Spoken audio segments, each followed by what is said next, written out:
Hello साथियों, स्वागत है आपके अपने YouTube channel tech tube by engineer Vijay में। तो पिछली क्लासों में हमने जियोग्राफी सेक्शन में बात किया था। 2 वीडियो के माध्यम से आपको भारत की स्थिति और विस्तार को अच्छे से समझाया था। अगर जिन बच्चों ने उस क्लास को नहीं देखा है, जिन स्टूडेंट्स ने उस क्लास को नहीं लिया है, प्लेलिस्ट क्रिएट की गई है, वहाँ पे जाके वो वीडियो देख सकते हैं। आगे का टॉपिक अच्छे से क्लियर होगा जो हम यहाँ पे आज डिस्कस करेंगे। तो आज क्या डिस्कस करने वाले हैं, उन कौन कौन से बिंदु रहने वाले हैं उनकी चर्चा कर लेते हैं। यहाँ पे देख रहे हैं, हम चर्चा करेंगे भारत का भौतिक स्वरूप। इससे पहले हमने बात किया था भारत की स्थिति विस्तार से, कहाँ पर भारत स्थित है ग्लोब में, या फिर बोले थे मानचित्र में कहाँ पे भारत स्थित है। अब यहाँ पे भारत के पड़ोसी राज्यों की बात कर लिए दूसरे वीडियो में। यहाँ पे बात करेंगे भारत के भौतिक स्वरूप, पर्वत। इसमें पॉइंट क्या रखा होगा, 4-5 पॉइंट रखेंगे और इन्हीं बिंदुओं को लेकर चर्चा करेंगे इस क्लास में। तो ये बिंदु कौन से हैं? पर्वत पे बात करेंगे, मैदान पे बात करेंगे, पठार पे बात करेंगे, तटीय मैदान पे बात करेंगे, द्वीपों के विषय में बात करेंगे और भारत में जो मरुस्थल है उनके विषय में बात करेंगे। तो आइए देखते हैं, यहाँ पे क्लास को स्टार्ट करते हैं। तो भारत के सापेक्ष में अगर कहा जाए कि अगर मैप पे इसका उदय हुआ या फिर ग्लोब पे इसका उदय हुआ, तो पहली बात तो है कि प्लेट विवर्तनी सिद्धांत हैरी हेस द्वारा 1962 में दिया गया प्लेट विवर्तनी सिद्धांत कि जो महाद्वीप है, 7 कॉन्टिनेंट है, तो जो ये 7 महाद्वीप हैं, ये इनके बीच में पहले ये एक खंड हुआ करते थे, 7 मिलके एक खंड बनाते थे। बाद में धीरे धीरे इनके बीच की दूरियां बढ़ती गई और 7 अलग, आप देख रहे हैं काफी ज्यादा गैप हो गया है। और भारत भी इसी क्रम में है। तो भारत भी किसका होगा, क्योंकि आप जानते हैं 7 महाद्वीप है और 7 ही प्लेटें हैं। 7 प्लेटें हैं, जैसे इंडो ऑस्ट्रेलियन प्लेट और यूरेशियन प्लेट, जिस पर चाइना अवस्थित है या फिर यूरोप के कंट्रीज अवस्थित है। और हमारा भारत जो है ये इंडो ऑस्ट्रेलियन प्लेट पे अवस्थित है। और जब ये दोनों आपस में टकराए, मतलब प्लेट विवर्तनी क्रिया हो रही थी और ये जो दोनों प्लेटें आपस में टकराई, तो उससे क्या हुआ, वलय पड़ गए, छल्ले पड़ गए। तो क्या ये उसी से उदय हुआ हिमालय का। बात करेंगे पहाड़ियों में, तो सबसे पहले सबसे उत्तर में बात करें, जो मुख्य बिंदु है हमारा हिमालय, तो इसका उदय हुआ। अब यहाँ पे कोबर एक वैज्ञानिक थे, उन्होंने अपना सिद्धांत दिया था भूसन्नति सिद्धांत। उनके हिसाब से मानना था, उन्होंने भी यही बात रखी थी। उन्होंने भी कहा था कि पहले यहाँ पे जो इंडो ऑस्ट्रेलियन प्लेट है और यूरेशियन प्लेट है, इन प्लेटों के बीच में टेथीज सागर हुआ करता था, समुद्र हुआ करता था और ये काफ़ी उथला था, मतलब ज़्यादा गहरा नहीं था, उथला था। अब इसमें नदियाँ अपना जल लाकर गिराती थी, जल ही नहीं साथ में मलबे, उनके साथ जो भी कुछ बह के आते थे इसमें गिरते थे। और धीरे धीरे एक समय आया कि यह मलबे से पूरा संतृप्त हो गया, पूरा तृप्त हो गया और इसमें एक बल फोर्स कार्य करने लगा, टेंशन कार्य करने लगा, तनाव बल कार्य करने लगा, जिसकी वजह से हिमालय का उद्भव हुआ। तो इनके हिसाब से ऐसा हुआ। और हैरी हेस के अनुसार 1962 में उन्होंने प्लेट विवर्तनी सिद्धांत के माध्यम से बताया। तो दोनों बातें आपको अच्छे से समझ में आ गई होंगी। और ये क्वेश्चन में अगर पूछता है, ऑप्शन में रहता है कोबर का सिद्धांत दिया था, तो वहां पे लगाएंगे हैरी हेस 1962 में दिया था प्लेट विवर्तनी सिद्धांत। तो हिमालय की बात करेंगे यहाँ पे।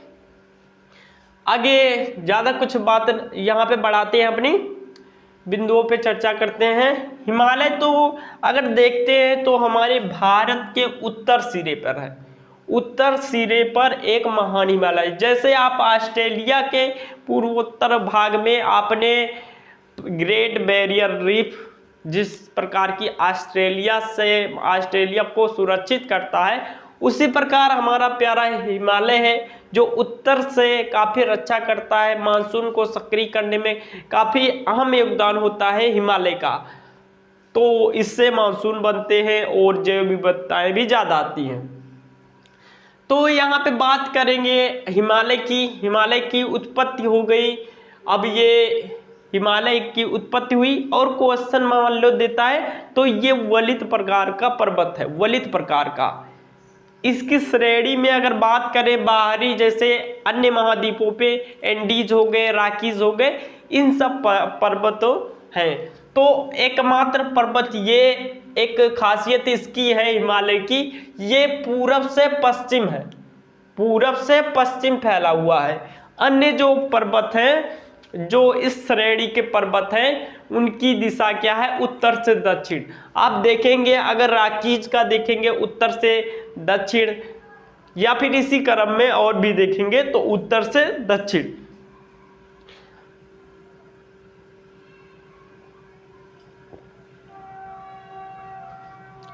तो यहाँ पे उत्तर से दक्षिण रॉकीज, एंडीज और जो भी पर्वत हुए उस, लेकिन आपके हिमालय की कुछ खास बात है तो इसी क्रम में। तो यहाँ पे देखेंगे अब ये इन काफी सारी श्रेणियां हैं। पहले ये क्या है, पामीर पठार, आप जानते हैं उत्तर में पामीर पठार, इसके बगल में पाकिस्तान के साइड में हिंदू कुश एक पहाड़ी है, कुल्लून पहाड़ी इन्हीं की श्रेणियां हैं, और सुलेमान क्या पाकिस्तान में। अगर क्वेश्चन जिक्र करता है कि सुलेमान पहाड़ियां कहाँ विस्तृत हैं तो आप क्या बताएंगे, पाकिस्तान में। हिंदू कुश पहाड़ी कहाँ विस्तृत है, ये भी पाकिस्तान में है, इधर ये चाइना में है, कुल्लून पहाड़ियों की श्रेणियां। अब यहाँ पे हिमालय की बात करते हैं तो हिमालय में इसको 4 भागों में डिवाइड किया गया है। 4 भागों में कैसे कैसे डिवाइड किया गया है, ट्रांस हिमालय, बृहद हिमालय, लघु और शिवालिक। तो ट्रांस क्या है, ट्रांस बोलते किससे है कि जैसे हिमालय परतों में बना है, समांतर में बना है। जैसे यहाँ पे देखेंगे हिमालय का निर्माण एक एक नहीं हो गया, परत दर बने हैं वो भी समांतर में, ऐसे ऐसे कुछ क्रम में। यहां से देखिएगा, अब यहां से बने हैं तो जैसे मान लो ये, फिर ये, फिर ये, फिर ये, नवीनतम शिवालिक। तो यहां से इस प्रकार से कुछ समांतर में बने हैं। अब यहां से बात करते हैं, क्वेश्चन पूछने का तरीका क्या होता है कि ये जो 4 भागों में बना है तो पहले ट्रांस हिमालय हुआ। अब ट्रांस हिमालय की श्रेणियां कुछ हैं, श्रेणियों को पूछता है क्रम में लगाने के लिए कैसे है। तो इन ट्रांस हिमालय में काराकोरम श्रेणियां हैं आपके जम्मू कश्मीर में, और इसके बाद जास्कर सीरीज है, श्रेणियां हैं, पहाड़ियां हैं, और इसके बाद लद्दाख है, पीर पंजाल है, धौलागिरी। तो ये आपका ट्रांस हिमालय में जास्कर हो गया और लद्दाख हो गया, पीर पंजाल, धौलागिरी, ये सब जो पहाड़ियां हैं, ये पहाड़ियां इसी ट्रांस हिमालय से हैं। इनको तीनों को मिला के ये दोनों छोड़ दी, ये महान हिमालय का हिस्सा है और ये ट्रांस हिमालय का। और यहाँ पे जम्मू कश्मीर में ट्रांस हिमालय पे ही यहाँ पे अपना है K2 8611, जिसकी ऊंचाई है 8611 मीटर, उसकी ऊंचाई है K2 की। विश्व के सबसे ऊंचे पर्वत की चोटी की अगर बात करें तो कहाँ कौन सा है, K2। और अगर भारत की चोटी की बात करें तब भी K2, लेकिन भारत में स्थित वर्तमान की बात करेगा तब आप K2 नहीं लगाएंगे, तब आप लगाएंगे कंचनजंगा 8596 मीटर। ये कहाँ पे है, सिक्किम में है। भारत में स्थित की बात करेगा, क्वेश्चन की प्रकृति देखना, यहाँ पे क्वेश्चन कंफ्यूजन होता है। तो हमने बताया काराकोरम में स्थित है ये K2 गाडविन ऑस्टविन, इसका पूरा नाम है, 8611 मीटर इसकी ऊंचाई है। और ये बेसिकली क्या हुआ था, क्यों हम ये भारत में नहीं बोल रहे हैं, क्योंकि 1962 की जो भारत पाकिस्तान युद्ध हुआ था तो यहाँ पे ये आपका हो गया, यहीं पे आपका है सियाचिन ग्लेशियर। और इधर का जो पार्ट है ये 1962 में पाकिस्तान ने 1948 में इस पे कब्जा कर लिया था, कुछ भाग पे, जम्मू कश्मीर के कुछ भाग पे। तो उसी भाग में हमारा क्या आता है, गाडविन ऑस्टिन K2। तो इसीलिए अगर भारत में स्थित की बात करें, और इधर का क्षेत्र हो गया ये स्काई चीन वाला क्षेत्र हो गया, ये चाइना ने कब्जा रखा है, इनके खिलाफ भी चल रहा है। ये भी बहुत ज्यादा मतलब रणनीतिक तौर पे रहते हैं कि सारा द्वीप और सारा हमारे अंडर में रहे। तो यहाँ पे रणनीति के तौर पे यहाँ पे इसको 62 में यहाँ पे किया गया था। और इसके लाइन की अगर बात करें, इसके लाइन की बात करेंगे तो पीओके है, तो यहाँ पे LOC लाइन ऑफ कंट्रोल। और इसके लाइन की बात करेंगे, ये क्या है, सियाचिन। अब सियाचिन के अक्साई चिन्ह, तो यहाँ पे इनके लाइन की बात करेंगे तो LAC line of actual control. तो यहाँ पे LOC और LAC का मतलब समझ गए होंगे। और इसके बाद सियाचिन, तो यहाँ पे टेम्परेचर कितना मेजरमेंट किया गया है, सर्दियों में मतलब रहता है -52 डिग्री पे। यहाँ पे जवान हमारे लगे रहते हैं और देश की रक्षा करते हैं। तो यहाँ पे इतनी ज्यादा दिक्कतों के बीच यहाँ पे इन सरहद की रक्षा करते हैं हमारे जवान। और यहाँ पे सियाचिन में, और इधर अक्साई चीन और इधर पाक। तो बात करें, ये हमारा मुद्दा नहीं है, आगे हम बात करते हैं। अब यहाँ ट्रांस हिमालय की बात कर रहे थे, तो ट्रांस हिमालय हमने जान लिया, इनकी कौन कौन सी पहाड़ियां हैं, श्रेणियां हैं। तो काराकोरम, जास्कर, अगर उत्तर से दक्षिण बोलेगा तो काराकोरम, जास्कर, लद्दाख, पीर पंजाल, और अपना क्या हो गया, धौलाधार या धौलागिरी, जो भी बोलेंगे। तो ये हो गया, ऐसे याद करेंगे, KL, PD और J को बीच में इंक्लूड करेंगे, तो यहां से याद हो जाएगा ऐसे। अब यहाँ पे आगे बढ़ते हैं इसी क्रम में। ट्रांस हिमालय अपना हो गया, अब बृहद या हिमाद्री या फिर महान हिमालय, ये अपना दूसरा क्रम है।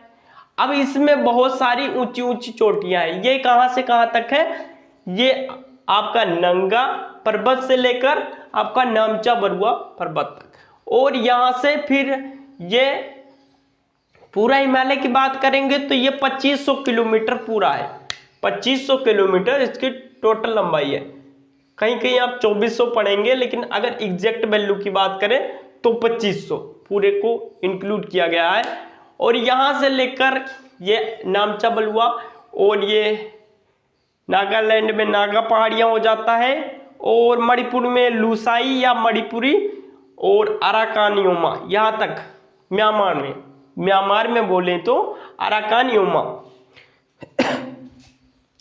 अब यहाँ पे बात करेंगे, ये तो हिमालय हो गया। तो महान हिमालय की बात कर रहे थे, तो इसमें बहुत सारी चोटियां हैं। तो इनकी जो औसत ऊंचाई है ये 6000 मीटर है लगभग। आप देख रहे हैं कंचनजंगा जो सिक्किम में स्थित है 8596 मीटर। और यही इसी महान हिमालय पे हमारा एवरेस्ट स्थित है, जिसकी ऊंचाई 8848 मीटर है। अभी नेपाल सरकार ने इसकी ऊंचाई, क्योंकि बढ़ रहा है, आप समझ रहे हैं, प्लेटें टकरा रही है और इसकी ऊंचाई में वृद्धि हो रहा है। तो एक्चुअली जो 8850 हो गया है। लेकिन अभी इंडियन गवर्नमेंट में इनको इंक्लूड नहीं किया गया है। नेपाल गवर्नमेंट ने कह दिया कि इसका वहां पे लागू कर दिया गया, वहां की किताबों में। अभी यहाँ पे नहीं किया गया है, अगर ऑप्शन में आएगा तो 8848 मीटर लगाएंगे, तो यहाँ से ये हो जाता है। महान हिमालय की बात हो गई। अब इसके बाद अगर बात करेंगे तो बात करेंगे तीसरे की लघु या मध्य हिमालय। तो ये कहाँ है भाई, आपका हिमाचल प्रदेश का जो क्षेत्र है, हिमाचल प्रदेश का, यहां से लघु या मध्य हिमालय यहां पे आता है। तो इसको नोट डाउन कीजिए। तो यहां पे आपने देखा कि मध्य हिमालय या फिर बोलेंगे लघु हिमालय, इनका विस्तार जो है अरुणाचल प्रदेश तक है। इन श्रेणियों का विस्तार आगे चलकर ये काफी पतली होती जाती हैं। पश्चिम में इनका जो फैलाव बोल सकते हैं ज्यादा है, और इधर ये सक्रिय होते जाते हैं, और इसी कारण इनका बिखराव होता जाता है। ये इधर सही फॉर्म में नहीं है, इधर तो आपका सही फॉर्म में है, और इधर टूटते फूटते आते हैं, और यहाँ से पहाड़ियाँ छोटी छोटी विखंडित होती हैं, और इनका विस्तार यहाँ तक है आपके बांग्लादेश और ये म्यांमार तक, म्यांमार के बॉर्डर से लेकर। तो यहाँ पे आगे बढ़ते हैं। तो यहाँ इसी क्रम में ये तो हिमाचल प्रदेश में इन श्रेणियों का विस्तार है, इन जो लघु या मध्य हिमालय का है। इसके बाद अगर इस पे स्थिति की बात करें तो जो हिमाचल के कांगड़ा है या फिर कुल्लू घाटी, मनाली हो गया, और ये सब जो घाटियां वैलीज हैं ये इसी लघु या मध्य हिमालय में स्थित है। तो इसके बाद अगर अपने नेक्स्ट टॉपिक की बात करें तो शिवालिक है। शिवालिक भाई ये एकदम नवीन श्रेणी है, इधर से आपका प्राचीन, उससे प्राचीन, उससे, इसके बाद ये नवीन, और ये नवीन श्रेणी है यहाँ पे शिवालिक श्रेणी। और शिवालिक श्रेणी में क्योंकि ये उत्तराखंड से लेकर सट के जाता है, उत्तराखंड का जो द्वार है और देहरादून, हरिद्वार, देहरादून, इसी आपके श्रेणी पे या बोल सकते हैं पहाड़ियों पे स्थित है पूरा का पूरा। कभी मौका मिले जाइएगा। और इधर यहाँ पे सिक्किम में और इधर साइड में पश्चिम बंगाल का कुछ क्षेत्र लगता है।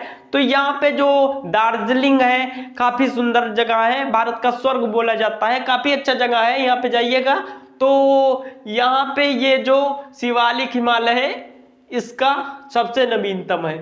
वैसे तो यहाँ पे माता शिवालिक पे, वहां पे इसी पे आपका और छोटी छोटी और बड़ी बड़ी पहाड़ियां हैं। तो यहाँ पे ये चारों अच्छे तरीके से समझ में आ गया। यहाँ पे क्वेश्चन की बात करेंगे तो यही ध्यान रखना कि यहाँ पे नंगा पहाड़ी से इधर नामचा बलुआ तक, और इधर नागा पहाड़ी नागालैंड में, रूसाई मणिपुर, अराकान योमा, और इधर एक पहाड़ी है राका पोसी। ये एकदम क्यों प्रसिद्ध है, ये एकदम ये खड़े 90 लगभग 90 नहीं बोल सकते, तभी 80 प्लस इसकी जो ढलान है, इसकी ढाल है। यहाँ से अगर मान लो कोई गिर गया तो मतलब काफी ज्यादा ये एकदम खड़ा, मतलब एकदम सीधी चढ़ाई है इसकी, इसलिए राकापोसी। और इधर नंगा पर्वत को मृतकों का टीला भी बोलते हैं, नंगा पर्वत को। और इधर हो गया और सारा कुछ। तो यहाँ से ये हमारा हिमालय हो गया, और इसकी लंबाई हो गई 2500 किलोमीटर, यहाँ तक फैला हुआ है। और इसके बाद पहाड़ियों के बारे में और बात कर लेते हैं। तो ये हो गया अपना। इसके बाद बात करेंगे अरावली। अरावली जो एकदम प्राचीनतम है, एकदम पुरानी है बोल सकते हैं। ये आपका था वलय, ये है अवशिष्ट। यहाँ पे अब ये इसकी लंबाई की अगर बात कर लेते हैं तो 800 किलोमीटर, 800 किलोमीटर इसकी लंबाई है। और इसका विस्तार जो है राजस्थान और पंजाब और दिल्ली के क्षेत्रों तक होता है। तो ये बेसिकली थार मरुस्थल में ही है, और वहां पर ही है ये आपका अरावली। अब अरावली कहां से स्टार्ट होता है, गुजरात के पालमपुर से दिल्ली के रायसीना हिल तक। यहाँ ये याद रखेंगे, गुजरात के पालमपुर से, पालमपुर, ये याद रखेंगे, रायसीना हिल तक, दिल्ली के रायसीना हिल तक, ये दिल्ली के रायसीना हिल तक ये जाता है ये अरावली। इसको एक एक पॉइंट को याद रखिएगा। और इसकी लंबाई बोलेंगे 800 किलोमीटर। और इस पे एक शिखर है, सबसे ऊंचा शिखर है गुरु शिखर। और माउंट आबू, यहाँ पे एक मंदिर है जैन लोगों का, जिसे बिमल राय ने बनवाया था। उनके यहाँ पे 2 वास्तुकार थे, वास्तुकार आर्टिस्ट बोल सकते हैं, आर्किटेक्चर बोल सकते हैं। तो ये जो थे इन दोनों भाई थे और इन्होंने जो इसका मेड करवाया था माउंट आबू में, और ये कहाँ है, गुरु शिखर पे। और इसकी ऊंचाई की अगर बात करें, ऊंचाई की बात करेंगे तो 1722 मीटर इसकी ऊंचाई है। गुरु शिखर ये जैन लोगों का मंदिर है, जैन लोगों का, जहां महावीर स्वामी, अगर जानते होंगे महावीर स्वामी। तो यहाँ पे ये बात हो गया। ये कैसा पर्वत है, औशिष्ट, औशिष्ट पर्वत है। ये हिमालय क्या था, वलित पर्वत था, ये औशिष्ट पर्वत है। और इसके बाद में ये हो गया। अब यहाँ पे आगे चलते हैं। अब यहाँ पे कुछ और श्रेणियों की बात कर लेते हैं, जैसे विंध्य श्रेणी, विंध्याचल बोल रहे हैं यहाँ पे, विंध्य श्रेणी। ये कहाँ, इनका विस्तार जो है एमपी और छत्तीसगढ़ में है। विंध्य श्रेणी और सतपुड़ा श्रेणी, सतपुड़ा पहाड़ियों की श्रेणी है। और इसकी ऊंची चोटी की बात कर लेते हैं तो धूपगढ़ इसकी सबसे ऊंची चोटी है, धूपगढ़। यहाँ पे ऐसे कुछ मेट कर लेते हैं। और इन्हीं के बीच में से आपका नर्मदा नदी का प्रवाह होता है। नर्मदा नदी का प्रवाह किधर से किधर होता है, तो आपका पूर्व से पश्चिम की तरफ। एक नर्मदा और ताप्ती, यही दो नदियां हैं जिनका प्रवाह पूरब से पश्चिम की तरफ होता है। और ये गुजरात के कच्छ के रण में आके विलीन हो जाती हैं और आगे चलकर अपना जो पानी गिराती हैं, ये अरब सागर में अपना पानी गिरा देती हैं। तो यहाँ पे हो गया, सतपुड़ा की बात कर लिया, इस पे धूपगढ़ सबसे ऊंची चोटी है, और विंध्यन। और यही आपका एक है एमपी में, क्योंकि ये लगता है मध्य प्रदेश में। तो यही आपका जो हीरो की खान के लिए प्रसिद्ध है, यही खाने भी हैं। और ये सतपुड़ा हो गया। पंचमढ़ी की बात करेंगे, पंचमढ़ी भी यही है। और राष्ट्रीय उद्यान भी कई सारे यही है। और विंध्यन क्रम में ये कैमूर और ये राजमहल, ये सब पहाड़ियों के नाम है, ये भी विस्तृत है। महादेव हो गया, मैकाल की पहाड़ियां हो गया। और ये छोटा नागपुर का पठार है, जो काफी ज्यादा जो है खनिजों से भरा पड़ा है। छोटा नागपुर आता है, खनिज परिपूर्ण है, खनिज से भरा हुआ है, बहुत सारा धनवान ये अपना पठार है छोटा नागपुर का, जो झारखंड में। ये छोटा नागपुर कहाँ पे विस्तृत है, झारखंड में, इसको याद रखेंगे। ये झारखंड हो गया। और इसके बाद आगे बात करते हैं, यहाँ तो नर्मदा ताप्ती का विस्तार हो गया। आगे बात करते हैं, अब यहाँ पे गुजरात है, एक कारण से याद रखेंगे तभी याद रहेगा। यहाँ पे हमने अरावली की बात की, हमने विंध्यन की बात की, सतपुड़ा की बात की, महादेव और मैकाल ये पहाड़ियां, कैमूर, राजमहल, ये पश्चिम बंगाल साइड तक लगता है। इधर मालवा का पठार है, मालवा का पठार अपने उत्तर भारत में है, मालवा का पठार। और यहीं पे उत्तर मध्य भारत का पठार भी है। तो यहाँ पे अगर यही बात करते हैं, सतपुड़ा ये जो है, सतपुड़ा और विंध्याचल, ये जो श्रेणियां हैं उत्तर भारत को दक्षिण भारत से अलग करती हैं। ये भी क्वेश्चन में आएगा, तो यहाँ पे कर लेना। यहाँ पे गुजरात का बात करें, अगर इनके तट की बात करें तो काठियावाड़, यहाँ से लगता है काठियावाड़ पूरा गुजरात का क्षेत्र। और इसके बाद आगे बात करेंगे, आगे जब पढ़ाएंगे तो यहाँ पे इसके जो किनारे हैं, मतलब जो जली भाग है, जो हमारा प्रायद्वीपीय भारत है, इसके तटों की बात करेंगे तो इधर आपका हो जाएगा महाराष्ट्र, इधर होगा महाराष्ट्र के बाद इधर छोटा सा भाग गोवा का होगा, और गोवा के बाद आपका कर्नाटक स्टार्ट हो जाएगा। और यही महाराष्ट्र में हरिश्चंद्र की पहाड़ियां यहाँ विस्तृत है। हरिश्चंद्र की पहाड़ियां इसी नाम से, अजंता की पहाड़ियां इधर विस्तृत है, और सतमाला की पहाड़ियां इधर विस्तृत है। तो इसको नोट डाउन कीजिएगा। और यहाँ पे पहाड़ियां विस्तृत है। और यहीं से गोदावरी नदी का त्र्यंबकेश्वर, ये जो स्थान है गोदावरी का, यहीं से उद्भव है। क्योंकि ये जब पूरा श्रेणी की बात करते हैं तो ये पश्चिमी घाट है, पश्चिमी घाट, इसको सह्याद्री पर्वतमाला भी बोलते हैं। पश्चिमी घाट ये पूरा का पूरा है जैव विविधता से पूरा एकदम भरा पड़ा है यहाँ पे, क्योंकि यहाँ पे जो जैव विविधता है, पहाड़ियां हैं, पूर्व की अपेक्षा से, पूर्वी तट की अपेक्षा से पश्चिमी घाट जो है ये इसकी ऊंचाई ज्यादा है। ये ऊंचाई ज्यादा होने के कारण यहाँ पे मानसून अच्छा रहता है, बारिश होती है, तो यहाँ पे जैव विविधता भी ज्यादा है। और यहीं पे आपका, यही कर्नाटक के पास में आपका कुद्रेमुख चोटी है, कुद्रेमुख चोटी है, और यही कुद्रेमुख चोटी के पास बाबा बुदन की पहाड़ियां हैं। यहाँ पहाड़ियां हैं बाबा बुदन की, अगर लगाइएगा यहाँ पे।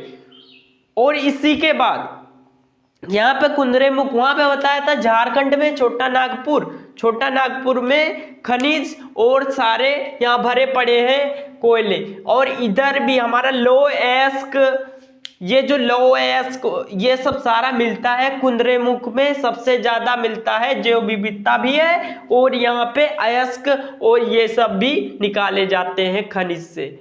तो ये याद रखिएगा, बाबा बुदन पहाड़ियां हो गई। और इधर आपका दक्कन का पठार है, दक्कन ट्रैप बोल सकते हैं, दक्कन का पठार इधर आपका विस्तृत हुआ है दक्षिण भारत में, दक्षिण भारत में दक्कन का पठार है। और इधर तेलंगाना का पठार, छोटे छोटे पठार है लेकिन यहाँ पे इंपॉर्टेंट दक्कन का पठार। इसके बाद यहीं पे कुछ हो जाएगा आपका तेलंगाना का पठार, तो इसको नोट डाउन करते रहिएगा, इंपॉर्टेंट है। और इधर आपका अरब सागर है, यहाँ महाबलेश्वर से, यहाँ महाबलेश्वर, यहाँ पे पहाड़ियां हैं, महाबलेश्वर पहाड़ियां हैं, और इन्हीं महाबलेश्वर पहाड़ियों से कृष्णा नदी का उद्गम होता है, जो जिसका पानी जो जाकर बंगाल की खाड़ी में गिरता है। महाबलेश्वर कृष्णा नदी का उद्गम पूछता है, जब नदियां, भारत की नदियां पढ़ाएंगे तो वहां से ये बताएंगे दक्षिण भारत की नदियां हैं, गोदावरी दक्षिण भारत की नदियां हैं,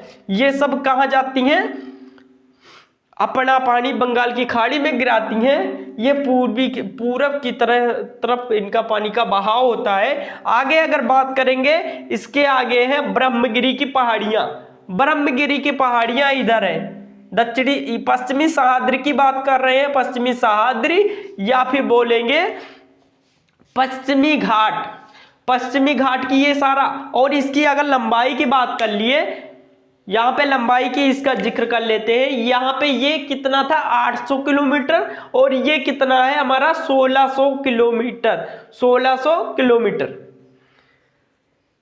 इसकी लंबाई की बात कर रहे हैं, ऊंचाई की बात नहीं कर रहे हैं। यहाँ पे लंबाई की बात की थी, ऊंचाई की नहीं। यहाँ हिमालय में हमने 2500 किलोमीटर बताया था, यहाँ पे अरावली में हमने बताया था 800 किलोमीटर। और ये आपका पश्चिमी घाट, अगर ये सह्याद्री पर्वत की बात करें, पर्वतमाला की बात करें, तो यहाँ पे 1600 किलोमीटर। और यहाँ से ब्रह्मगिरी हो गई, कावेरी नदी का उद्गम होता है, और ये अपना तमिलनाडु और आंध्र प्रदेश को कवर करते हुए यहाँ पे अपना पानी गिराती है। तो यहाँ से ये हो गया, और इसके बाद यहाँ से ब्रह्मगिरी हो गया। फिर यहाँ पे नीलगिरी की पहाड़ियाँ स्टार्ट हो जाएंगी। नीलगिरी की पहाड़ियाँ दक्षिणी और पूर्वी घाट को आपस में मिलाती हैं, नीलगिरी की पहाड़ियाँ। और यहीं पे आपका अन्नामलाई पहाड़ियाँ हैं, अनाईमुड़ी उसकी चोटी है सबसे ऊंची 2695। अगर दक्षिण प्रायद्वीपीय भारत की सबसे ऊंची चोटी की बात करेंगे तो 2695 अनाईमुड़ी, और ये कहाँ पे स्थित है, अन्नामलाई पे। और यहीं पे कार्डमम हिल्स भी हैं। कार्डमम मतलब यहाँ पे इलायची बहुत ज्यादा होता है, कार्डमम हिल। ये आपका तमिलनाडु कन्याकुमारी का ये जो क्षेत्र है, लास्ट पॉइंट है, ये कार्डमम हिल्स है, यही कार्डमम हिल्स है, इसको नोट डाउन कीजिएगा, कार्डमम हिल्स। और यहीं पे अगर दक्षिण भारत की दूसरी सबसे ऊंची चोटी की बात करें तो यहीं पे आपका अनाईमुड़ी है, यहीं पे दोदा बेटा 2637 मीटर ऊंचा चोटी है, दक्षिण भारत की दूसरी ऊंची चोटी है। तो ये जिक्र हो गया। इधर फिर आगे बढ़ते हैं, इधर के क्रम में, यहां से तक हो गया। अब यहां से अगर ऊपर की तरफ जाते हैं, ये हमारा पूर्वी घाट हो गया। यहाँ किससे, यहाँ पंचमलाई की पहाड़ियां हैं, अनाईमुड़ी, अन्नामलाई, और यहाँ पे पढ़ाया और नीलगिरी की पहाड़ियां ये दोनों को आपस में कनेक्ट करती हैं, पश्चिमी घाट और पूर्वी घाट। अब पूर्वी घाट का बात कर लेते हैं। पूर्वी घाट क्या है, पंचमलाई की पहाड़ियां, सेबराय की पहाड़ियां, जावोदी की पहाड़ियां, ये जो जावेदी की पहाड़ियां और महेंद्रगिरी। एक महेंद्रगिरी आपका इधर है, आपका दक्षिण क्षेत्र में एकदम लास्ट पॉइंट है, कन्याकुमारी क्षेत्र में महेंद्रगिरी, और एक महेंद्रगिरी आपका उड़ीसा के क्षेत्र में ये पहाड़ी है। तो यहाँ पे कंफ्यूज मत होना, दो महेंद्रगिरी है, एक आपका हो गया तमिलनाडु में दक्षिण पॉइंट पे, और ये आपका सेकंड हो गया महेंद्रगिरी उड़ीसा पॉइंट पे। अब यहां से हो गया सेबराय की पहाड़ी, ये हो गया। ये पश्चिमी घाट की अपेक्षा इनकी ऊंचाई छोटी है, कम है। पूर्वी घाट की ऊंचाई छोटी है, इसीलिए इन नदियों का जो पूरा पानी गिरता है इधर की तरफ गिर जाता है, पूरब की तरफ जाता है। अब यहां से ये आपस में मिली हुई थी, लेकिन यहाँ पे ये मालदा गैप इनको पृथक करता है, ये आपस में जाके कनेक्ट था। लेकिन कुछ ऐसा हुआ क्योंकि यहाँ पे गंगा नदी का जो लास्ट पॉइंट और ब्रह्मपुत्र नदी का मेघना के रूप में आता है, और काफी ज्यादा यहाँ पे कटन करके, मृदा अपरदन करके, आप जानते हैं यहाँ से अवक्षेपण करता है, और यहाँ पे ये जो मालदा का गैप बनाता है, मालदा गैप इसे बोलते हैं। और यहीं आगे पश्चिम बंगाल में राजमहल की पहाड़ियां हैं, इधर छोटा नागपुर है, ये सारा कुछ हो गया। आगे इधर बात कर लेते हैं, थोड़ा सा इधर बात करेंगे तो यहाँ पे ये जो हिमालय फैला हुआ है, इसी हिमालय के अरुणाचल प्रदेश साइड में डाफला, मिरी, अबोर और मिसमी, ये छोटी छोटी पहाड़ियां हैं, अरुणाचल प्रदेश में फैली हुई हैं, तो इनको भी नोटिस कर लेंगे। और अगर शॉर्ट में याद करना चाहिए तो डीएम एएम, यूपीएससी के लिए बता रहे हैं, डीएम एएम, डाफला, मिरी, अबोर, मिसमी, ऐसे याद हो जाएगा। इसके बाद यहाँ पे और नीचे जाएंगे, म्यांमार से सटकर यहाँ पे पटकाई बूम, ये पहाड़ियां विस्तृत है। इसके बाद नागालैंड में नागा पहाड़ियां, और मणिपुर में मणिपुरी या लुसाई पहाड़ियां, और इसके बाद म्यांमार में अराकानियोमा,